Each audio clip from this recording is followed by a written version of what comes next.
PM Modi झूठे सपने दिखाने के मास्टर बन गए हैं। महिला कांग्रेस की राष्ट्रीय महासचिव साफिया जुबैर खान ने बीजेपी पर बोला हमला। महिला आरक्षण बिल को लेकर कांग्रेस ने मोदी सरकार के खिलाफ खुलकर मोर्चा खोल दिया है। बिल को लेकर धौलपुर जिले के दौरे पर पहुंची महिला कांग्रेस की राष्ट्रीय महासचिव साफिया जुबैर खान ने प्रेस वार्ता कर केंद्र सरकार की मंशा पर गंभीर सवाल उठाए हैं। उन्होंने कहा कि पीएम मोदी अपनी पत्नी को सम्मान नहीं दे सके, वो महिलाओं को क्या सम्मान देंगे। साथ ही पीएम मोदी पर केस भी लगे हैं। पीएम मोदी महिला आरक्षण बिल पर राजनीति कर देश की महिलाओं को गुमराह कर रहे हैं। पीएम मोदी सिर्फ मन की बात करते हैं, देश की जनता की बात नहीं सुनते हैं। केंद्र सरकार महिलाओं को गुमराह कर रही है और महिला सशक्तिकरण के नाम पर राजनीति कर रही है। साफिया खान ने आरोप लगाया है कि सरकार ने महिला आरक्षण की आड़ में परसिमन बिल को आगे बढ़ाने की रणनीति अपनाई। उन्होंने कहा कि संसद में विपक्ष ने इसी परसिमन बिल का विरोध किया और उसे गिराया। कांग्रेस का मानना है कि सरकार का असली उद्देश्य महिला सशक्तिकरण नहीं बल्कि राजनीतिक लाभ उठाना है। महिला कांग्रेस की राष्ट्रीय महासचिव साफिया जुबैर खान ने कहा कि कांग्रेस ने महिलाओं को आरक्षण देने का मुद्दा उठाया और राजस्थान में पूर्व सीएम अशोक गहलोत ने इसे लागू कराया। वर्ष 2023 में विपक्ष ने भाजपा सरकार का साथ देते हुए महिला आरक्षण विधेयक को पास कराने में सहयोग किया था। इसके बावजूद केंद्र सरकार ने 2024 के लोकसभा चुनाव में पहले इस कानून को लागू नहीं किया। उन्होंने सवाल उठाया कि अगर सरकार की नीयत साफ होती तो महिलाओं को 2024 के चुनाव में ही आरक्षण का लाभ मिल जाता। साफिया ने कहा कि सरकार ने महिला आरक्षण बिल को लागू करने के लिए जनगणना और परसिमन जैसी शर्तें जोड़ दी, जिससे इसे टालने का रास्ता तैयार किया गया।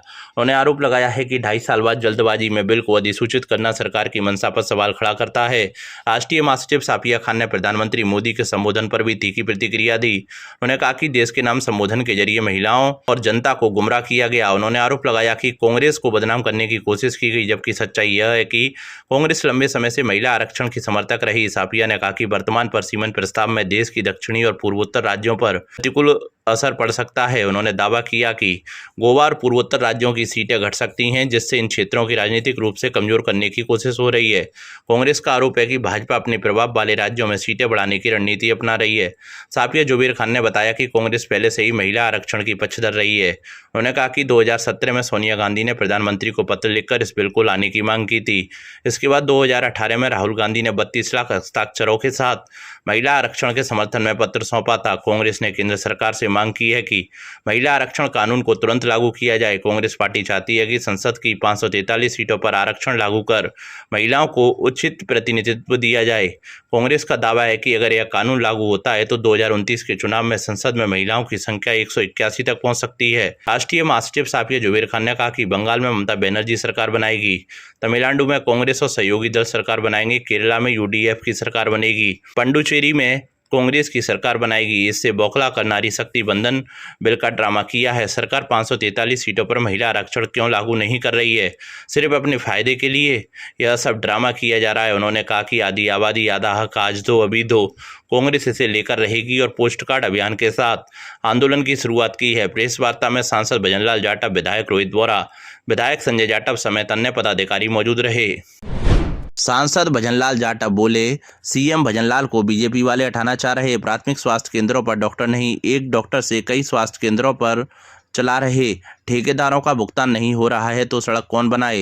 राजस्थान के धौलपुर जिले के दौरे पर पहुंची महिला कांग्रेस की राष्ट्रीय महासचिव साफिया जुबैर खान की प्रेस वार्ता के दौरान करौली धौलपुर संसदीय क्षेत्र के सांसद भजनलाल जाटव ने मीडिया को बताया कि राजस्थान में प्राथमिक स्वास्थ्य केंद्रों पर डॉक्टर नहीं है, एक डॉक्टर कई स्वास्थ्य केंद्रों पर काम कर रहा है। प्राथमिक स्वास्थ्य केंद्रों पर डॉक्टर तक नहीं है और बुरा हाल है। ठेकेदारों ने जो सड़कें कांग्रेस सरकार में बनाई थी उनके भुगतान नहीं हो रहे हैं और ठेकेदार धरने पर बैठे हैं। जब उनका भुगतान नहीं होगा तो कौन ठेकेदार काम करेगा। उन्होंने कहा कि उनके संभाग के मुख्यमंत्री धौलपुर भी भरतपुर का एक पार्ट है। इस सरकार में कोई भी काम नहीं हो रहा है और सीएम भजनलाल शर्मा ऐसा भाषण देते हैं कि मैं किसान का बेटा हूं और किसान 20 से 22 दिन ही काम करता है। उन्होंने कहा कि किसान खेत में बीज, खाद और पानी देता है, नराई गुड़ाई करता है और फसल की दिन रात देखभाल कर फिर फसल की कटाई करता है। बाजरा, दलहन, गेहूं और अन्य फसलें कौन करता है। उन्होंने कहा कि मुख्यमंत्री हमारे जिले के हैं और 5 साल तक मुख्यमंत्री बने रहें और संभाग के मुख्यमंत्री हैं और बहुत उम्मीदें हैं। धौलपुर, भरतपुर, करौली का काम करेंगे। 3 साल तक काम नहीं हुआ तो 2 साल में काम हो जाए। उन्होंने कहा कि 5 साल सीएम बने रहें, लेकिन बीजेपी वाले इन्हें हटाना चाहते हैं, लेकिन भरतपुर के नाते उनकी व्यक्तिगत राय है, पार्टी के नाते नहीं। आज हमसे सबसे बड़ा दुख ये होता है कि हमारा जो हेल्थ सेक्टर हमारी सरकार में हमारे एमएलए साहब थे, रोहित जी, संजय जी वगैरह हमारी एमएलए साहब बैठी हैं, तमाम लोग बैठे और आपको भी पता है हेल्थ सेक्टर इतना मजबूत था पूरे राजस्थान के अंदर कि आज प्राथमिक स्वास्थ्य केंद्रों पर डॉक्टर्स नहीं है, बुरा हाल है। सीएससी पे एक डॉक्टर है, मैंने अभी मीटिंग ली थी, उसके अंदर हमारे एमएलए साहब थे, एक एक डॉक्टर से काम चला रहे, 3 दिन वहां काम करेगा, 3 दिन वहां काम करेगा, 3 दिन वहां काम करेगा। इस टाइप से माहौल है कि व्यवस्थाएं नहीं हो पा रही हैं। रोड के ठेकेदार, अभी किसी भाई ने प्रश्न पूछ लिया हमारे एमएलए साहब से, उनसे कि भाई रोडें नहीं बनी है। अरे भाई, हमारे एमएलए उठा रहे हैं, जो पुरानी रोड हमने स्वीकृत करी थी, मैं मंत्री था और हमारी सरकार थी, गहलोत साहब हमारे सीएम थे, उन रोडों की पेमेंट नहीं हो पा रही है। ठेकेदार धरने पर बैठे हैं, अब पेमेंट ही नहीं होगी तो काम कौन करेगा? बताइए, कौन काम करेगा? और जबकि हमारे संभाग के मुख्यमंत्री हैं, धौलपुर भी भरतपुर का ही पार्ट है, कोई काम नहीं हो रहा है। और आप कैसा भाषण दे रहे हो कि मैं किसान का बेटा हूं, मैं 20-22 दिन में ही किसान काम करता है। तो क्या स्पीच दे रहे हैं? किसान 22 दिन काम करता है, खेत में बीज बोता है, खाद देता है, उसके कूड़ मोड़ता है, उसका नराब करता है, उसकी कटाई करता है, घर लेके आता है, उसके बाद उसके अंदर और चीजें होती हैं, बाजरा होता है, गवार होती है, तिलहन होते हैं, वो कौन करता है? तो 22 दिन ही काम होता है। हमारे मुख्यमंत्री वो हमारे जिले के हैं, तो हम तो ये चाहते हैं कि मुख्यमंत्री 5 साल रहे, क्योंकि हमारे मुख्यमंत्री है वो जिले के, संभाग के मुख्यमंत्री है। तो हमें तो बड़ी उम्मीदें बहुत है ना हम लोगों को कि हमारे मुख्यमंत्री हैं, धौलपुर, भरतपुर, करौली यहाँ का काम करेंगे। तो हम ये चाहते हैं चलो 3 साल तक भी काम होगा, क्या पता 2 साल में और हो जाए, तो 5 साल रहने चाहिए। और इनको बीजेपी वाला हटाना चाहते हैं। और भरतपुर के नाते मेरी व्यक्तिगत राय, पार्टी की नहीं, मेरी व्यक्तिगत राय है कि भरतपुर के निवासी होने के नाते मैं चाहता हूँ ये 5 साल रहे, पूरा 5 साल का। नाबालिग लड़के का प्रशासन ने रुकवाया बाल विवाह। बड़े भाई के साथ छोटे भाई का गुपचुप तरीके से हो रहा था विवाह। तहसीलदार ने मौके पर पहुंचकर नाबालिग के परिजनों को किया पाबंद। तहसीलदार ने वधू पक्ष को भी कराया पाबंद। धौलपुर जिले के बाड़ी उपखंड के गांव बिलोनी खिसाला में उपखंड प्रशासन ने एक नाबालिग लड़के के बाल विवाह को रुकवाया है। कंट्रोल रूम पर शिकायत मिलने के बाद नायब तहसीलदार उत्तम चंद बंसल ने टीम के साथ गांव पहुंचकर कार्रवाई को अंजाम दिया। नायब तहसीलदार उत्तम चंद बंसल ने बताया कि जिला कलेक्टर श्रीनिधि बीटी के निर्देश पर सभी उपखंड मुख्यालयों पर कंट्रोल रूम बनाए गए हैं। कंट्रोल रूम से सूचना मिलने के बाद उपखंड अधिकारी भगवत शरण त्यागी ने उन्हें बिलोनी गांव जाकर बाल विवाह रोकने के निर्देश दिए थे। इसके बाद टीम और पुलिस जाब्ते के साथ मौके पर पहुंचे। वहां एक घर में 2 लड़कों का लगन टीका समारोह चल रहा था। टीम ने परिजनों से लड़कों की वोटर आईडी और आयु प्रमाण पत्र मांगे। जांच में बड़े लड़के और उसकी होने वाले दुल्हन की उम्र बालिग पाई गई। हालांकि दूसरे छोटे लड़के की उम्र शादी के लिए निर्धारित आयु से कम निकली। इस पर प्रशासन ने परिजनों को नाबालिग लड़के का विवाह नहीं करने के लिए पाबंद किया। साथ ही वधू पक्ष को भी पाबंद किया गया। उन्होंने हल्का पटवारी और गिरदावर को मौके पर निगरानी रखने के निर्देश भी दिए गए हैं। नायब तहसीलदार उत्तम चंद बंसल ने ग्रामीणों से बातचीत के आधार पर बताया कि परिजन दोनों बेटों की शादी की तैयारी कर रहे थे। बड़ी बेटी की शादी के कार्ड छुपवाए गए थे, जबकि छोटे बेटे की शादी गुपचुप तरीके से करने की योजना थी। परिजनों को सख्त निर्देश दिए गए हैं कि यदि उन्होंने बाल विवाह प्रतिषेध अधिनियम 2006 का उल्लंघन किया तो उनके खिलाफ कठोर कानूनी कार्रवाई की जाएगी। आज एक शिकायत मिलने पर श्रीमान एसडीएम साहब के आदेश अनुसार ग्राम बिलोनी में एक लगन टीके की शिकायत मिली। उसमें नाबालिग बच्चे की लगन टीका होकर के शादी हुई। मौके पर पटवारी हल्का एवं पुलिस के साथ जाकर जांच की गई। लड़के के रिकॉर्ड के अनुसार जो उस पर उपलब्ध दस्तावेज थे, अपना वोटर आईडी और आधार कार्ड के अनुसार उसकी डेट ऑफ बर्थ 25/4/2005 पाई गई।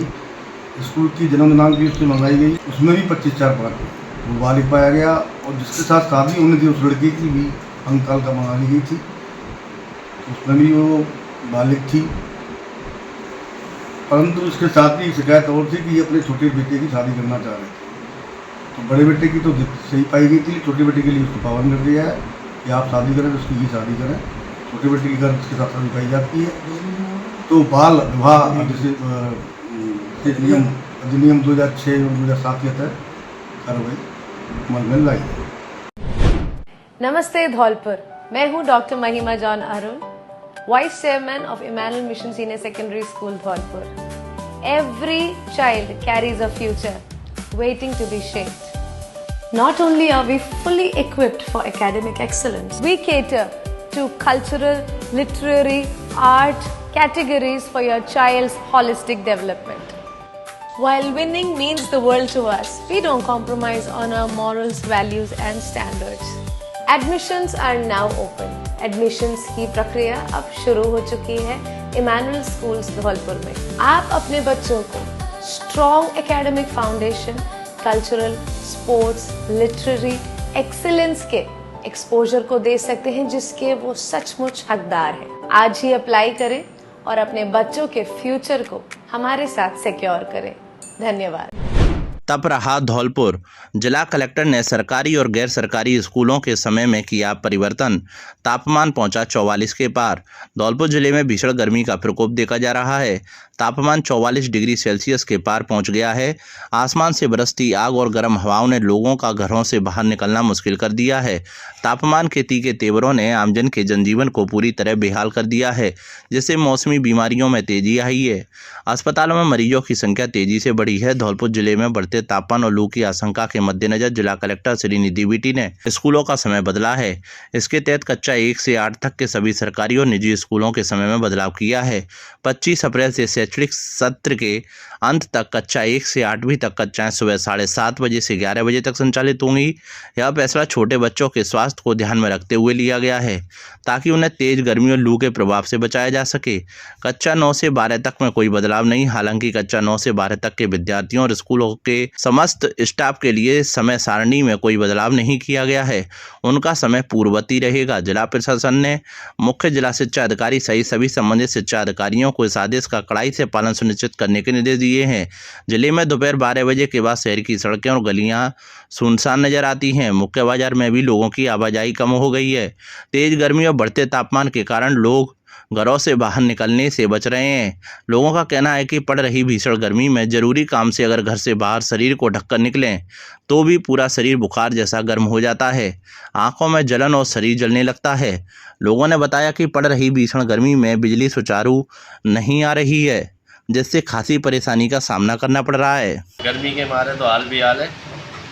गर्मी में इतनी हालत ख़राब हो रही है कि मन कर रहा है दुकान बंद करके घर पर चले जाए और घर पर आराम करें। हाँ, और बार बार ठंडा पीने का मन कर रहा है जिससे कि गले में ठंडक पहुँचे, शरीर में ठंडक पहुँचे। हाँ, और आग रसी है। दिन की तो छोड़ो, रात में भी गर्म हवाएं चल रही है, लू चल रही है, जिससे हाल बेहाल हो रहा है। बाहर निकलते ही हाथ तप रहे हैं। बहुत गर्मी है, लू लपट है और बाहर निकलना मुश्किल हो रहा है। 12 बजे से लेके और 2-3 बजे तक निकलना मुश्किल हो पाता है। लोगों का इस माहौल में शादी का माहौल है और ख़रीदारी भी मुश्किल कर पा रहे हैं लोग। बहुत ज़्यादा गर्मी पड़ रही है और हम लोग गर्मी से बड़े बेहाल हैं। और गर्मी इतनी तेज है कि हम लोगों को साफ़ी का या तौलिया का सहारा लेना पड़ रहा है और जगह जगह रुककर पानी की तलाश करनी पड़ रही है। धौलपुर में टेम्परेचर बहुत ज़्यादा है और यहाँ बहुत तेज़ गर्मी पड़ रही है और इसके लिए जो है लोग बड़े भारी परेशान हैं और बहुत तकलीफ़ में हैं। गर्मी का टेम्परेचर देखते हुए यहाँ पंछियाँ वगैरह भी बड़े परेशान हैं। अभिभावकों के लिए बड़ी खबर, बड़ी खबर, बड़ी खबर। Admission open, admission open, admission open. प्रिय अभिभावकों, घंटाघर रोड धौलपुर में स्थित एवीएम कॉन्वेंट स्कूल लेकर आया है आपके बच्चों के उज्जवल भविष्य का सुनहरा अवसर, जहां प्ले ग्रुप से 12th तक साइंस, कॉमर्स, आर्ट्स सभी स्ट्रीम्स में नए सत्र 2026-27 के लिए प्रवेश प्रारंभ हो चुके हैं। हम क्यों हैं सबसे अलग? Concept based learning system, experienced and dedicated teachers, smart classes with digital learning, modern science and computer labs, abacus skill training, तेज दिमाग और बेहतर गणित के लिए, regular tests and performance tracking, personality development and spoken English, sports, cultural and extra activities, safe and reliable transport facility। यहाँ बच्चों का overall development किया जाता है। Education plus discipline plus confidence plus skills. याद रखिए, आज का सही निर्णय आपके बच्चे का उज्जवल भविष्य तय करता है। तो देर किस बात की, आज ही अपने बच्चे का एडमिशन कराइए। AVM convent school, building bright futures for tomorrow. नहाते समय कुएं में गिरने से हुई युवक की मौत। 3 बच्चों का पिता था मृतक, ससुराल शादी समारोह में जाने की कर रहा था तैयारी। धौलपुर जिले के सहपुर क्षेत्र के अरचंद का नगला गांव में शनिवार को घर के पास ही परिजनों के साथ नहाते समय एक युवक कुएं में गिर गया, जहां लोगों में हड़कंप मच गया। आसपास के लोगों ने कड़ी मशक्कत कर काफी समय बाद युवक को गंभीर हालत में बाहर निकाला, लेकिन तब तक उसकी मौत हो चुकी थी। आनन फानन में परिवारजनों के द्वारा युवक को सामुदायिक स्वास्थ्य केंद्र सहपुर पर ले जाया गया, जहां चिकित्सकों ने उसे मृत घोषित कर दिया। घटना से परिजनों में कोहराम मच गया। जानकारी के मुताबिक सहपुर थाना क्षेत्र की पूरी घटना है, जहां 35 वर्षीय सुखदेव पुत्र नत्ती कुशवाहा की मौत हुई। मृतक के चचेरे भाई दिनेश उर्फ नेता सहित करुआ, टोनी शर्मा, बोरेली, बॉबी शर्मा, प्रदीप शर्मा आदि ने घटना को लेकर गहरा दुख जताया है। बताया गया कि युवक सुखदेव अपनी ससुराल मिर्चपुरा शादी समारोह में जाने की तैयारी में था, तभी वह अपने बेटे और पत्नी के साथ कुएं पर नहा रहा था। इस दौरान बेटे ने के हाथ से पानी खींचते समय बाल्टी कुएं में जा गिरी, जिसके बाद सुखदेव बाल्टी को निकालने के लिए कुएं में कूद गया। इस दौरान उसका सिर किसी पत्थर से टकरा गया, जिससे वह चेत होकर गहरे पानी में समा गया। पत्नी और बच्चे की चीख सुन आसपास के लोग मौके पर एकजुट हो गए। 3 संतान के पिता की मौत से परिजनों में कोहराम छाया हुआ है। ठाकुर लड़का है और 1.5 घंटे वो कुआ बाल्टी से साथ चला गया और फिर 1.5 घंटे में बाद में कुआ में से निकाला गया। खलिहान में रखी अरहर की फसल में लगी आग, किसान को बड़ा नुकसान। करीब 30 क्विंटल बताई जा रही अरहर की फसल। धौलपुर जिले के सरमुत्रा क्षेत्र के जारेला गांव में खेत के खलिहान में रखी अरहर की फसल में अचानक आग लग गई। इस घटना में किसान अरतरा गुर्जर की लगभग 30 क्विंटल अरहर की फसल जलकर राख हो गई। किसान अरतरा गुर्जर ने बताया कि उसने अपनी 15 बीघा खेत में उगाई अरहर की फसल काट कर खलिहान में रखी थी। शनिवार दोपहर बाद अचानक आग लगने से यह पूरी फसल नष्ट हो गई। आग बुझाने के लिए पानी और मिट्टी का उपयोग किया गया, लेकिन तब तक आग पर काबू पाया जाता तब तक पूरी फसल जलकर राख हो चुकी थी। अत्रा गुर्जर ने बताया कि उसने पूरे साल की मेहनत कर यह फसल तैयार की थी और यह उसके परिवार की आजीविका का मुख्य साधन थी। उन्होंने प्रशासन से मुआवजे और उनके परिवार के लिए भोजन व्यवस्था करने की अपील की है। धौलपुर जिले के बाड़ी उपखंड के सोने का गुर्जा जंगल में भीषण आग लग गई। इस आग से करीब 50 हेक्टेयर वन क्षेत्र प्रभावित हुआ। 5 दमकलों की मदद से 6 घंटे की मशक्कत के बाद आग पर काबू पाया जा सका। जिले में 1 सप्ताह के भीतर जंगल में आग लगने की यह दूसरी घटना है। बाड़ी नायब तहसीलदार उत्तम चंद बंसल ने बताया कि शनिवार दोपहर करीब 12 बजे सोने का गुर्जा के जंगल में आग लगने की सूचना मिली। हवा के कारण आग तेजी से फैल रही थी, जिसके बाद उच्च अधिकारियों को सूचित कर बाड़ी से दमकल भेजी गई। आग के लगातार बढ़ने की सूचना पर बाड़ी, बसेड़ी, सरमुत्रा और धौलपुर से भी दमकलें मौके पर पहुंची। गैल कंपनी के कार्यालय से भी एक दमकल बुलाई गई। कुल 5 दमकलों ने आग बुझाने के अभियान में हिस्सा लिया। सरमुत्रा रेंजर देवेंद्र चौहान ने बताया कि भीषण गर्मी और अत्यधिक तापमान के कारण जंगल में जरा सी चिंगारी भी आग का कारण बन जाती है। इस घटना में लगभग 50 हेक्टेयर वन क्षेत्र जलकर खाक हो गया। इस दौरान DKTR के DFO आशीष व्यास और रेंज अधिकारी भी मौके पर मौजूद रहे। हल्का पटवारी हरविंदर सिंह ने ग्रामीण क्षेत्रों से पानी के टैंकरों की व्यवस्था करवाई, जबकि स्थानीय युवाओं ने भी आग बुझाने में सहयोग किया। मामले की जांच जारी है। पशु ठेकेदार पर गाय चोरी कर बेचने का आरोप। बार संघ बाड़ी के पूर्व अध्यक्ष और वरिष्ठ अधिवक्ता ने दर्ज कराई रिपोर्ट। धौलपुर जिले के बाड़ी में नगरपालिका के पशु ठेकेदार के खिलाफ गाय चोरी का आरोप लगाते हुए FIR दर्ज की गई है। यह शिकायत बाड़ी बार संघ के पूर्व अध्यक्ष और वरिष्ठ अधिवक्ता रामदीस भारद्वाज ने दर्ज कराई है। भारद्वाज ने आरोप लगाया है कि उनकी दुधारू और गर्भवती गाय को नगरपालिका के ठेकेदार ने अपने मजदूरों के माध्यम से पकड़वाया था। उनका कहना है कि गाय को पहले थाने की पुरानी बिल्डिंग में रखा गया और बाद में बेच दिया गया। यह घटना 19 अप्रैल की रात की बताई गई है। अधिवक्ता के अनुसार उनकी गाय 10 लीटर दूध देने वाली अच्छी नस्ल की और स्वस्थ थी, जो 1 महीने के भीतर बच्चा देने वाली थी। उनका परिवार कई दिनों से गाय की तलाश कर रहा है। एडवोकेट रामदीस भारद्वाज का आरोप है कि नगरपालिका का पशु ठेकेदार रात के समय बाड़ी शहर की सड़कों और गलियों से गायों को पकड़वाता है। इन गायों को पहले किले के अंदर थाने की पुरानी बिल्डिंग में ले जाया जाता है, जहां से अच्छी किस्म की दुधारू और गर्भवती गायों को अलग करके बेच दिया जाता है। शिकायत में यह भी कहा गया है कि पिछले 1 महीने से गौशाला में कोई भी गौवंश नहीं भेजा गया है, क्योंकि शहर में आवारा गौवंश की संख्या कम नहीं हो रही है। अधिवक्ता ने कोतवाली थाना अधिकारी से मामले की जांच करने, आरोपी ठेकेदार के खिलाफ कार्रवाई करने और उनकी गाय को बरामद करने की मांग की है। दरमियानी रात को मुकेश बिदौलिया, जो नगर पालिका से उन्होंने ठेका इस बात का ले रखा है कि वो गायों को ले जा करके गाय और सांडों को गौशाला पहुँचाए। वो उसने क्या धंधा बना रखा है कि वो ये पुराने थाने में गौशाला गायों को ले जा करके कुछ मुसलमान के कुछ बुजुर्गों के लड़कों को लेकर के बंद करा देता है। यहाँ से अच्छी जो गाय है उनको पार करके बेच देता है, सुबह उन गायों को छोड़ता है। इसी दरमियान में मैंने क्या मेरी गाय 19/4/2000 की दरमियानी रात को जब चोरी चली गई तो मैंने उसकी जाँच पूछताछ की लोगों को, तो लोगों ने बताया कि आपकी गाय को कुछ नगर पालिका के लोग ले रहे हैं।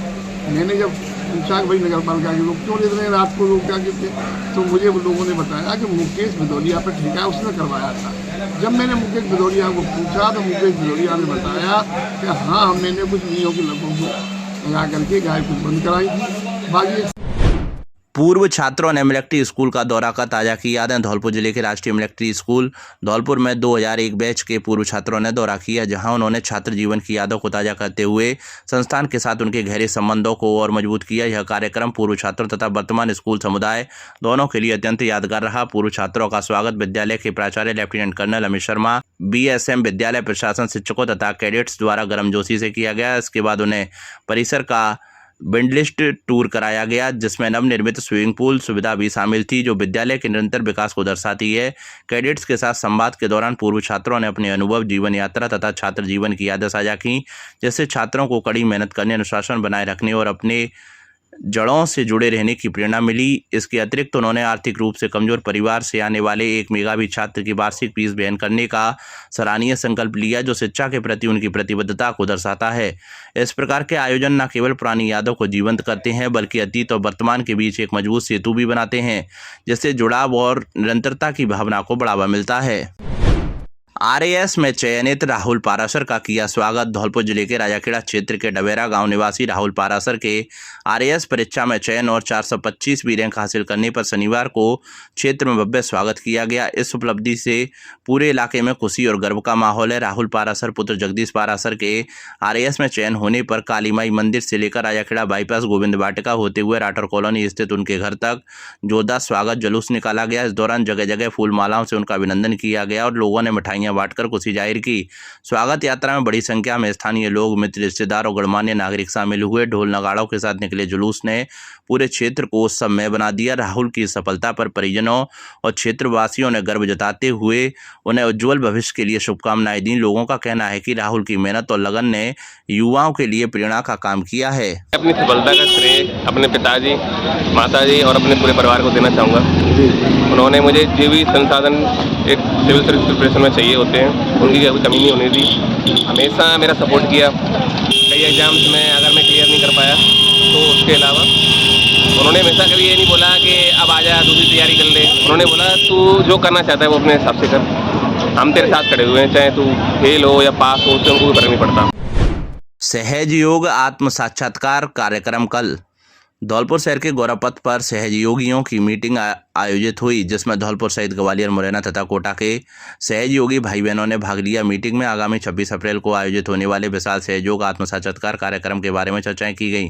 डॉक्टर मीमांसा चंसोरिया ने बताया कि आगामी 26 अप्रैल को शाम 5:30 बजे गौरव पथ धौलपुर स्थित श्याम कॉम्प्लेक्स में विशाल सहयोग आत्म साक्षात्कार कार्यक्रम का आयोजन होने जा रहा है। इस कार्यक्रम में माताजी निर्मला देवी द्वारा बताए गए सहयोग ध्यान पद्धति के द्वारा हमारे दैनिक जीवन में शारीरिक, मानसिक तथा आर्थिक रूपी सभी समस्याओं का समाधान करने के बारे में जानकारी दी जाएगी। सपना गर्ग ने बताया कि सहयोग ध्यान केंद्र नियमित रूप से हर रविवार सुबह 10:30 से 11:30 बजे श्याम कॉम्प्लेक्स गौरव पथ पर धौलपुर पर चलता है, जो कि पूर्णतः निःशुल्क है। यहाँ सभी धर्म, जाति विशेष व्यक्ति आकर लाभान्वित होते हैं। उन्होंने बताया कि गृहस्थ जीवन में भी सामान्य रूप से हम इस पद्धति को अपना सकते हैं और अपने दैनिक जीवन में इसका लाभ उठा सकते हैं। आप सभी से निवेदन करती हूँ कि इस रविवार यानी 26 अप्रैल को शाम 5:30 बजे श्याम कॉम्प्लेक्स पर होने वाले सहज योग आत्म साक्षात्कार के इस दिव्य कार्यक्रम में पधारकर आत्मज्ञान को प्राप्त करने की अत्यंत सरल, सुलभ एवं सहज ध्यान पद्धति के बारे में जानें तथा इसके अलावा हर रविवार नियमित रूप से सुबह 10:30 से 11:30 बजे श्याम कॉम्प्लेक्स, नगर पालिका रोड, धौलपुर पर सहज योग ध्यान केंद्र चलता है, जो कि पूर्णतः निःशुल्क है। सभी जाति धर्म के व्यक्ति इसमें आकर सहज योग का लाभ ले सकते हैं। हमारे धौलपुर के लिए एक बड़े हर्ष की बात है कि सार्वजनिक रूप से एक बड़े स्तर पर सहयोग का कार्यक्रम होने जा रहा है, जो कि परम पूज्य श्री माता जी ने 1970 में सहयोग की शुरुआत की थी, जो कि बढ़कर के 120 देशों में इसका लाभ उठाया जा रहा है। और इस योग की सबसे खास बात है कि ये पूर्णतः निःशुल्क है। इस योग से सहयोग करने से हमारे जीवन में पूर्ण शांति स्थापित होती है, रोग मुक्त हमें शरीर प्राप्त होता है, तनावों से मुक्ति मिलती है और दुर्व्यसनों से भी हमें मुक्ति मिलती है। इस सहज योग आज का महायोग का कार्यक्रम 26 अप्रैल शाम 5:30 बजे शाम कॉम्प्लेक्स में आयोजित होने जा रहा है, जो कि पूर्णतः निःशुल्क है। सभी धर्म जाति विशेष के व्यक्ति आप सादर रूप से आमंत्रित हैं। बाबा साहेब डॉक्टर भीमराव अंबेडकर की प्रतिमा का हुआ अनावरण। धौलपुर शहर के जरौली कापुरा में भारतीय संविधान के निर्माता और भारत रत्न बाबा साहेब डॉक्टर भीमराव अंबेडकर की नवनिर्मित प्रतिमा का अनावरण किया गया।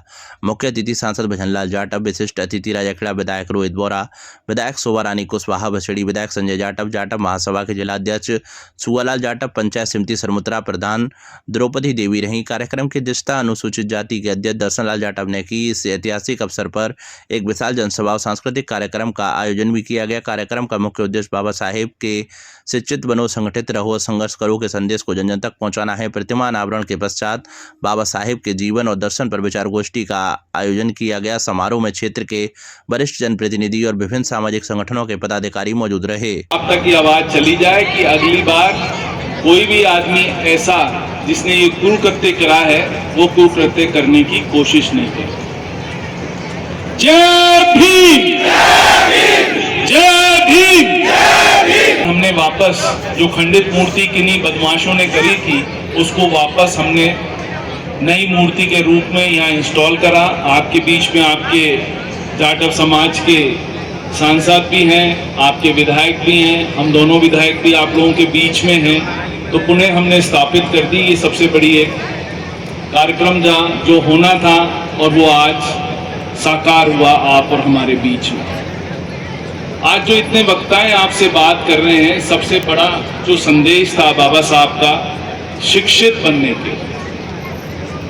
आज बाबा साहब शिक्षित थे तो ऐसा कॉन्स्टिट्यूशन बना कि जिसमें अभी तक सिर्फ 130 अमेंडमेंट हुए। कितने साल में?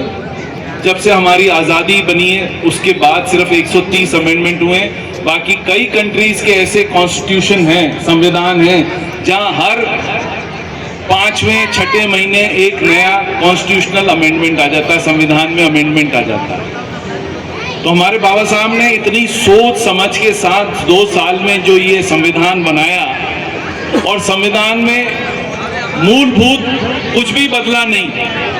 उन्हीं की सोच थी कि किस तरह से जो समाज का वंचित वर्ग है उसको ऊपर लाया जाए, उनको राजनीतिक प्रतिनिधित्व दिया जाए, उनको सरकारी नौकरियों में आरक्षण दिया जाए, जिससे कि वो समाज में एक नॉर्मल तबके की तरह अपनी जिंदगी व्यतीत कर सके।